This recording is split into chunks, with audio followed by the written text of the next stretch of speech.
अख्ख्या कोल्हापूरभर तुझी बॅनर्स लागली आहेत. एक शब्दही बोलू नकोस. खाली सगळेजण मला बोलत होते तेव्हा तोंडही उघडलं नाही. नाही ना, मी जर तिकडे खाली बोललो असतो ना तर सगळे उलट माझ्यावरतीच चिडले असते. आणि आपण दोघं एका टीम मध्ये राहून नाही चालणार. आपल्या दोघांपैकी कोणीतरी त्यांच्या बाजूने आहे हे आपल्याला त्यांना दाखवून द्यायला लागेल, नाहीतर ते आपल्याला घरातून बाहेर काढतील. पण तू या सगळ्याची नको काळजी करूस. आबांना कसं समजवायचं ना हे सगळं मी हँडल करतो. तू आता तुझ्या कामावर फोकस कर. That's more important. आणि मी खूप खुश आहे की आज तू इतकी फेमस झाली आहेस आणि काय हॉट दिसतेस. मला माझी बायको अशीच हवी. Thank you so much. हे ऐकून मला इतकं बरं वाटलं म्हणून सांगू. यू नो व्हॉट, आता मला कुणीही कितीही विरोध केला ना तरीही तो मी फेस करेन. सुनबाई, आज अंगणामध्ये सडा घालताना हळदी कुंकवाच्या पाण्याचा सडा घाल. हो आजोबा, लगेच घालते. पण काय कारण? अगं, आपल्याला जर वाटत असेल की घरावर काही संकट आलंय किंवा आपलं मन हुरहुरत असेल तर हळदी कुंकवाच्या पाण्याचा सडा घालायचा. त्याच्यानं समजा अरिष्ट लांब राहतं. घरात एक सकारात्मक ऊर्जा नांदते असा आम्हा सगळ्यांचा विश्वास आहे. काल जे झालं ते काय समजत चांगलं झालं नाही. त्याच्यानं घरातल्या समध्यांची मनं झाकळून गेली. म्हणून आज मला असं वाटायलंय की अंगणामध्ये हळदी कुंकवाच्या पाण्याचा सडा घालायचा. म्हणजे अंबाबाईचं वास्तव्य बी इथंच राहील आणि मग ती समज ठीक करल.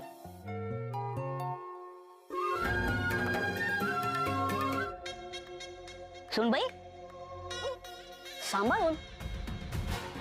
नाही ना, हे बघ काय आहे बघ इथं. काय झालं? आता डोळं उघडून बघ की. आता कोणी बी काय बी बोललं तरी अंबाबाईनं आपल्या या घरासाठी काय योजलंय ते ती दाखवून देते. आणि अंबाबाईच्या मनात देखील कला हीच या घरची मुख्य सून आहे असंच आहे. आता हिचं हे समजा असं डळमळीत झालं असताना सुद्धा तिनं तिचा हळदी कुंकवाचा हात पुण्यांदा आपल्या घरावर उमटवला. हीच तिची खरी ओळख आहे. ती कोण आहे ती. तेव्हा आजपासून कलाचं ह्या घरात असण्याबद्दल कोणी काही बोलणार नाही. हे समजा तुला सांगून काय उपयोग आहे म्हणा. कलाची तुझी बरोबरी होऊच शकणार नाही.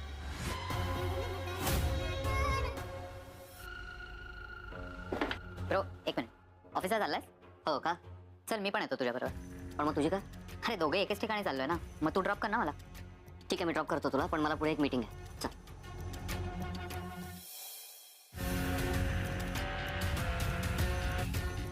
या चांदीकरचा प्रॉब्लेम काय?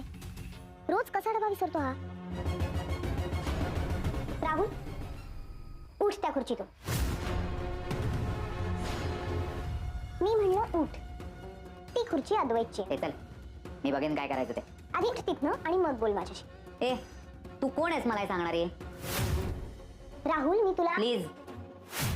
चांदेकरांची सून आहे वगैरे ही सगळी नाटकं ना घरी. हे ऑफिस आहे आणि इथे तुला काही किंमत नाहीये. इथे तुझी किंमत शून्य आहे. आणि मी इथे काम करतो. हे माझंही ऑफिस आहे. सो माझ्या ऑफिसमध्ये मी कुठे बसायचं आणि कुठे उभं राहायचं हे मला तू नाही सांगायचं. मी इथेच बसणार.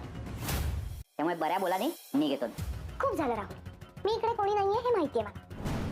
आणि तू इथे काम करतोस हेही माहितीये मला. पण ती खुर्ची अद्वैतची आहे आणि त्या खुर्चीत मी तुला बसू देऊ शकत नाही.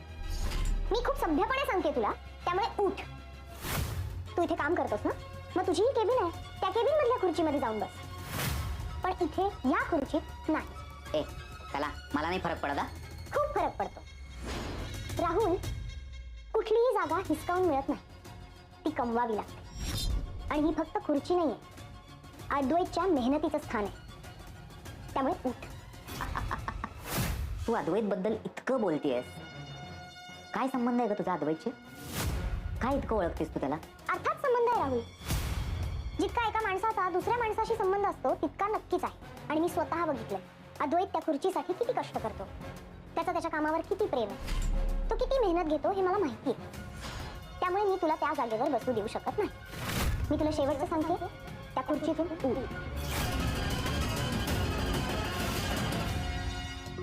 अद्वैतच्या कष्टांचे खूप गोडवे गात होतेस ना. आता बघच, आता एक वादळ येईल आणि अद्वैतचे हे जे कष्ट म्हणून दवंडी पेटवतेस ना ते पाचोळ्याप्रमाणे उडून जातील. लवकरच त्याच्या या खुर्चीची किंमत शून्य होईल आणि म्हणेत त्याची खुर्ची. नाही, ऍक्च्युअली त्या रेस्टॉरंट मधली food quality he amazing. Okay, I insist, you must try. चालेल ना, काही हरकत नाही.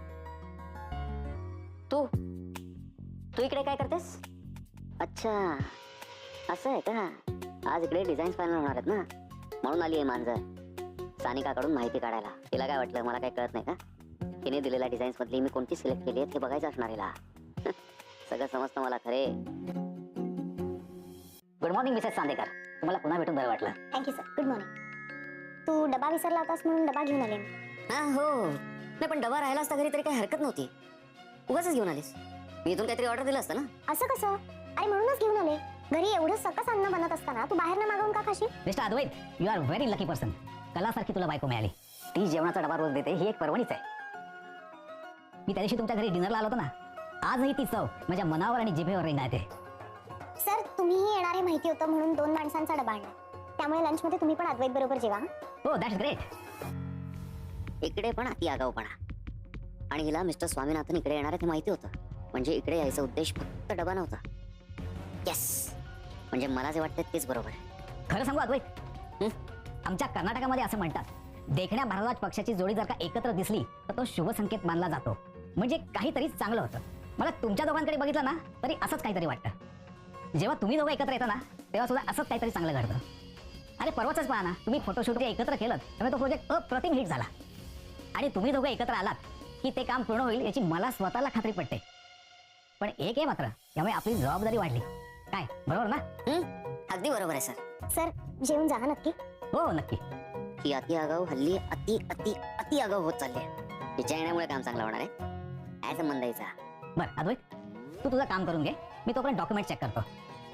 नंतर आल्यावर पण मीटिंग सुरू करू. ठीक आहे? Yes sir. काय असा काय बघतोस माझ्याकडे?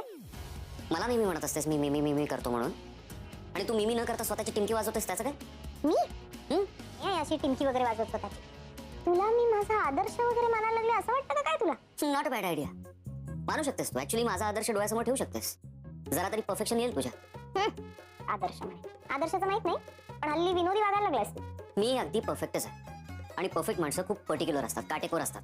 मला काय वाटतं माहितीये का चांदेकर, परफेक्शनचा अट्टहास ठेवण्यापेक्षा ना कलादृष्टी असेल किंवा कल्पकता असेल ना तर काम अजून वैविध्यपूर्ण होतं. तुझं कुठलं काम? नाही तू कुठल्या कामाबद्दल बोलतेस नक्की?